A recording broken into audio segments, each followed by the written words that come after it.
to week 5 of our walk through Hosea, and particularly this one is referred to, the title of this talk is Jesus is Mercy. So we've been going through the book of Hosea, and most of my references will be in there if you need to look them up. If you haven't done so already, go and have a look at the Bible Project website. The Bible Project website is at bibleproject.com, and there they have a section called Book Overviews. In there you'll find a very good overview of the story of the book of Hosea. Probably well worth, if you haven't looked at it already, looking at it. You'll find it far easier to understand the book itself and where the Hosea has recorded the prophecies over a number of years, and it will make more sense about what is actually going on. So that's actually the Bible Project, and you'll find the site for that is bibleproject.com. So we're going to talk about Jesus' mercy. We're going to look at what mercy is. We're going to look at the wrongs that Hosea was trying to address, the consequences of their action. We're going to look at it in context of Gomer, and we're also going to look at it in the context of the story of the Prodigal Son. That is, you'll find the story of the Prodigal Son in Luke chapter 15. We're also going to look at what God really is seeking from the Israelis at the time of Hosea, and what they're actually doing to some extent. So we'll then look at redemption and the nature of redemption and what does that actually mean. So without further ado, Jesus is mercy. So what is mercy? Well, funny enough, mercy actually comes from the French word merci, which, if you've studied French, knows that means thank you. It's a thank you that you would say to people, but in the context of the English word mercy, it's actually where someone shows compassion towards you, or actually forgiveness towards you for something that they have the power to enforce, and they free you from that. The idea would be where a judge would actually pass judgment on you, and there is a penalty on that judgment, and mercy is where the judge chooses not to enforce the rules, the law, to allow you, or forgive you from the penalty from that. So that would be the equivalent of, say, someone who has a death sentence, being that death sentence being commuted, that is showing mercy on the murderer. It's also something that's performed out of a desire to relieve suffering, to stop suffering. So again, I've committed a wrong, I have done wrong, and someone shows me mercy by releasing me from that, whether they were the cause of that or whatever, but they're in a position to be able to provide that relief. And finally, it's an event that we, as the recipient of mercy, would be grateful for, because we know that we have done wrong and have been powerless to do anything about that, and yet have been released from the consequences of that wrong. That is mercy.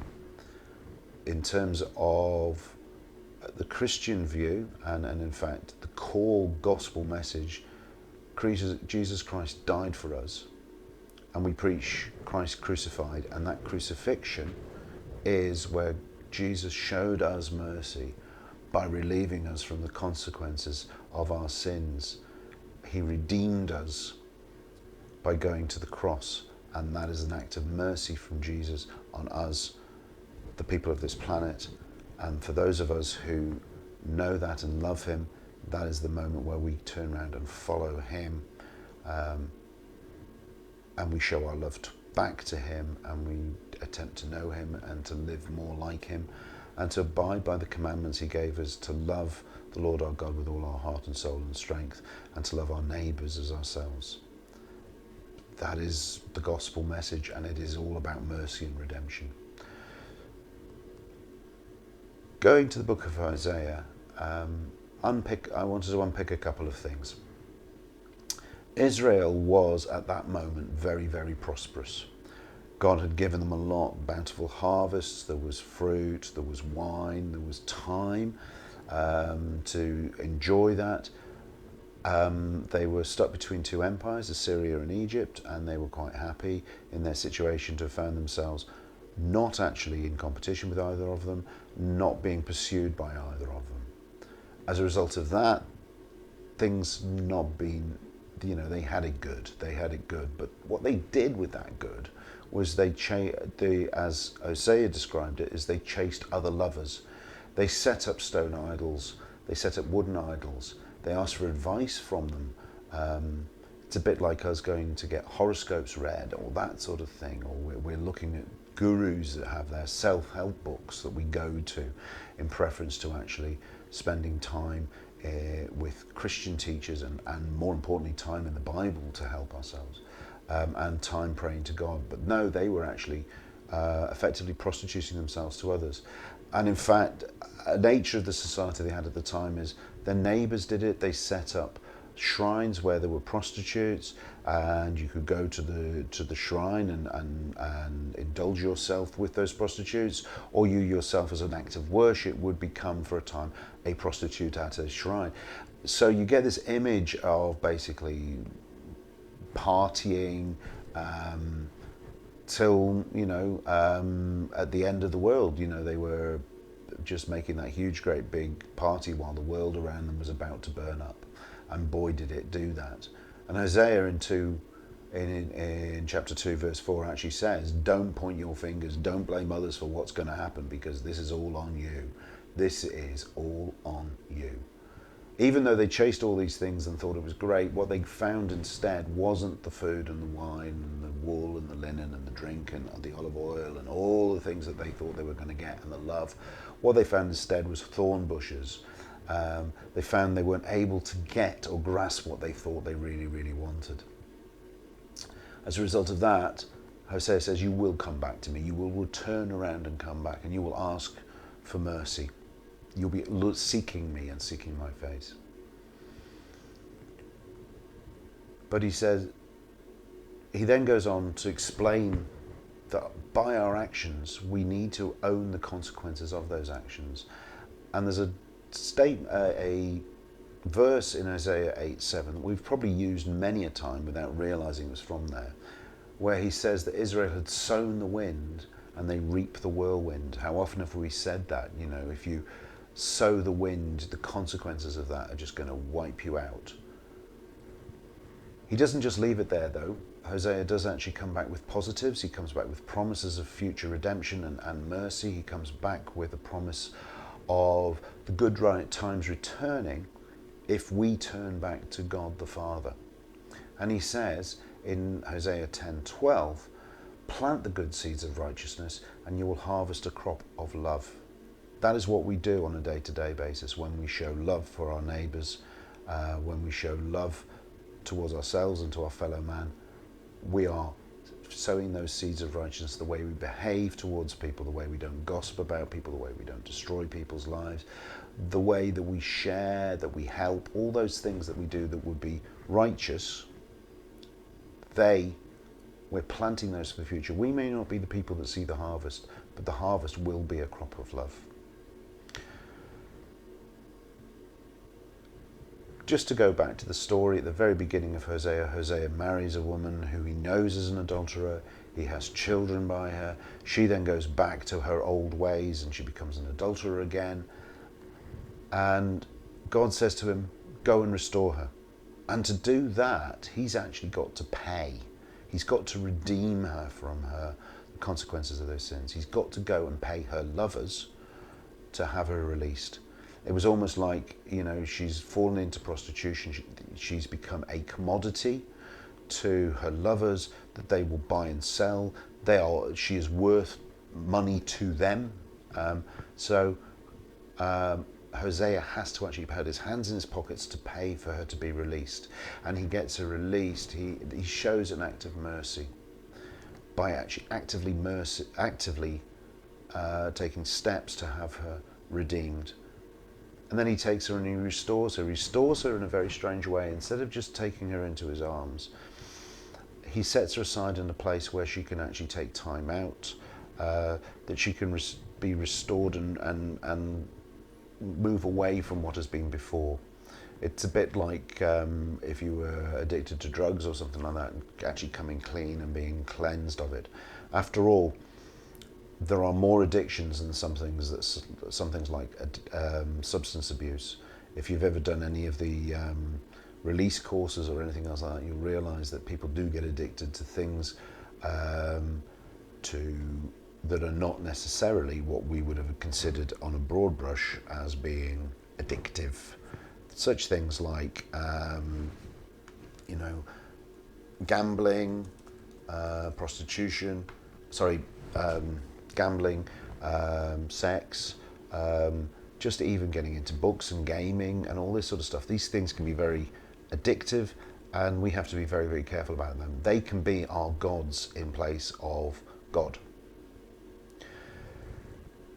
Let's try and make things a little bit lighter. Let's go off to hear about the Prodigal Son. We know the story of the Prodigal Son. He says to his dad, "Can I have everything? Can I go away?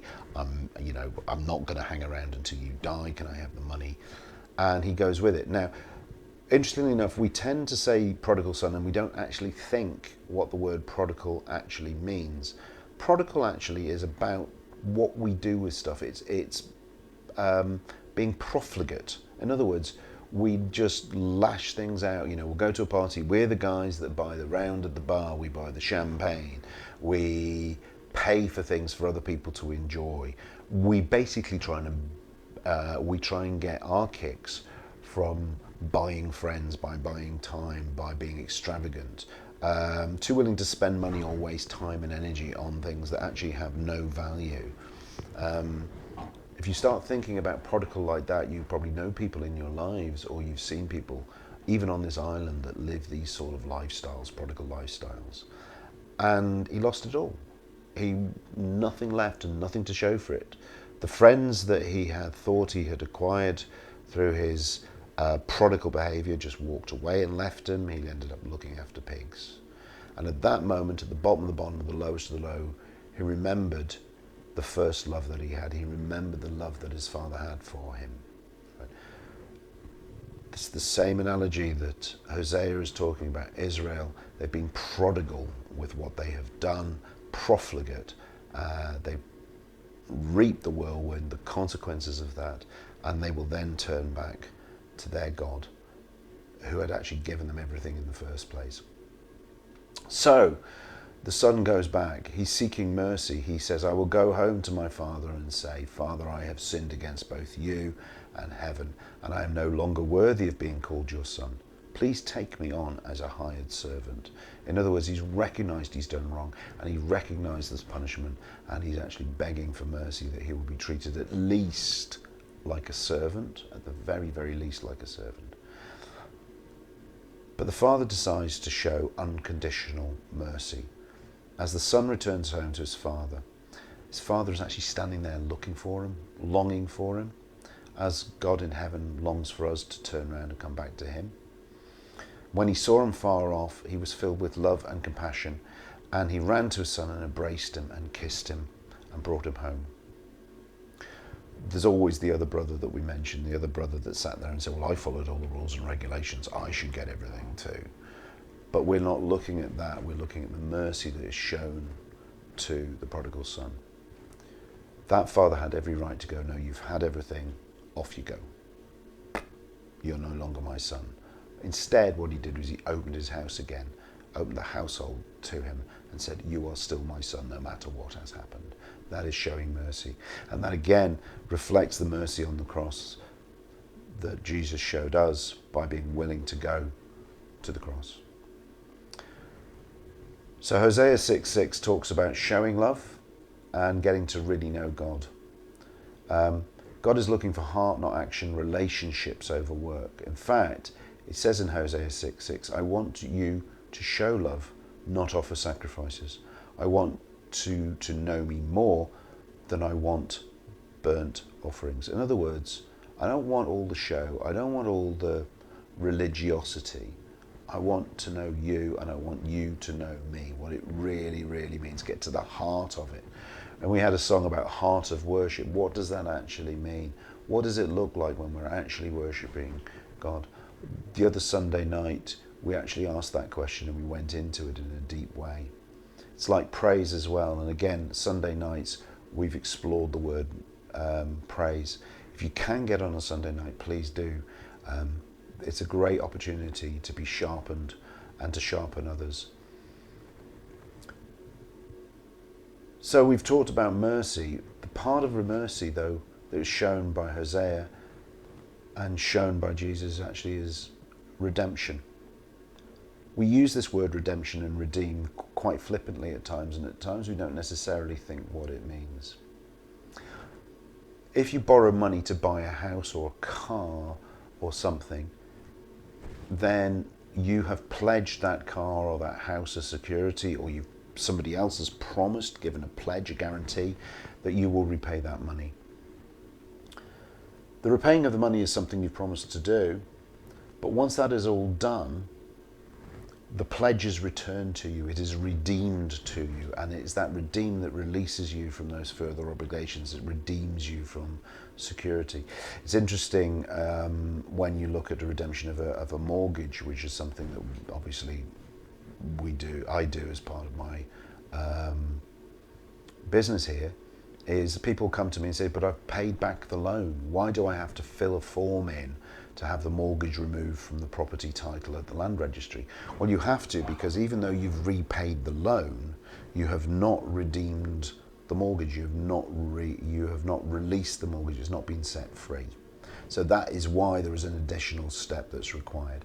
An acknowledgement that the debt has been paid, an acknowledgement that therefore there is now no obligations, there is now no security over whatever it is that you have secured. That is redemption. On a simpler basis, it can also be something on the other extreme, where you go somewhere at a party or something like that, and you've paid to get in, and they say, well, as part of that payment, you're entitled to a free drink, a coffee or a cake or something like that, or food or something, and they'll give you a voucher for that. The redemption is when you hand that voucher over, which is their promise that they'll provide it, and you get given what that voucher represents. That too is a redemption, a fulfilled promise. Jesus shows us mercy because he was prepared to redeem us, and through that redemption that we could be restored to a right relationship with God. And the way he did that was he went to the cross. He redeemed us to allow us to turn away from society's norms, what's acceptable in today's societies, and actually turn to God's and seek God's heart. And then through that, through righteousness, start planting good seeds that we can see will be the harvest, will be a harvest of the crop of love. That is what Jesus did on the cross. Do we actually deserve it? Well, that's always a big question. People who owe more feel more grateful when they are freed from that huge obligation. People who owe less maybe not so.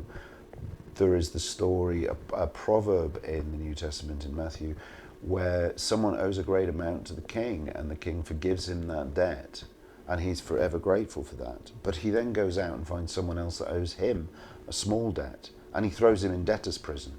And that's not actually passing on the love. That is showing no mercy to the person that you have power over.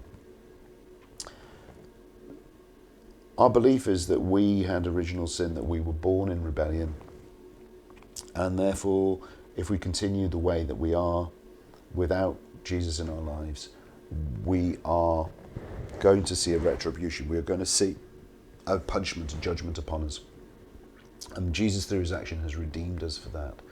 Much the same way that Hosea had to go out of his way to redeem Gomer, to pay for her release from her past life and her past sins. It's not always a straightforward click of the fingers, that's it, we're sorted. As shown in Gomer's story, she was actually put to one side into a place where she could actually get clean, could get sorted. And that was part of the rehabilitation process, so she could then be restored to the family as a whole. And that is the story of mercy within Hosea. Always remember, the question is, are we actually sowing the wind and reaping the whirlwind, or are we sowing in righteousness with a view that the harvest will be a crop of love? So I have some questions. When you look at what Israel were doing, they were following other gods. Do we follow other gods? What are those gods that we follow? Is our lifestyle actually worshipping things, not gods? Do we lavish more care and attention on our house, on our car, on our plants and our flowers and our garden, all those sort of things? what is our motive for doing that? And what are the consequences of those life choices that we have? Do we worship the time that we have with friends just to chew the fat, or is it actually about investing in them? Are we being positive? Are we building people up? Are we actually showing that righteousness? Using the Prodigal Son story, God is the father in the parable of the Prodigal Son. So are we actually being prodigal with in our lives with the stuff that God has given us? Are we actually honouring him? And are we willing to come back to be restored to him? Or are we being mean-spirited like the other son, where actually there is no love? We are just offering sacrifices. God doesn't want those sacrifices. He wants us to love him, and he wants us to know him, right? Are the works that we do actually trumping our hearts? Are they actually more important to us than the love that we show for God? So that, in a nutshell, brings us to the end of Hosea. As I said, if you've had a chance to do so, you'll probably know what I'm talking about, and it might be worth even revisiting it again. If you've not, I would highly recommend that you go to the BibleProject.com, to the page with their book overviews, and look at the overview of Hosea. If you've got something from this, please share it and pass it on. If you want to know more, please reach out to your fellow members of the congregation, fellow Christians, and speak to them. If you want to work this out, please do so. And like I said, Sunday nights are a brilliant opportunity to go in deeper and to look at these things in more depth. And I would really encourage you to spend more time doing so. So with that in mind, thank you very much for listening. And next month, we'll be looking at a different book. Thank you.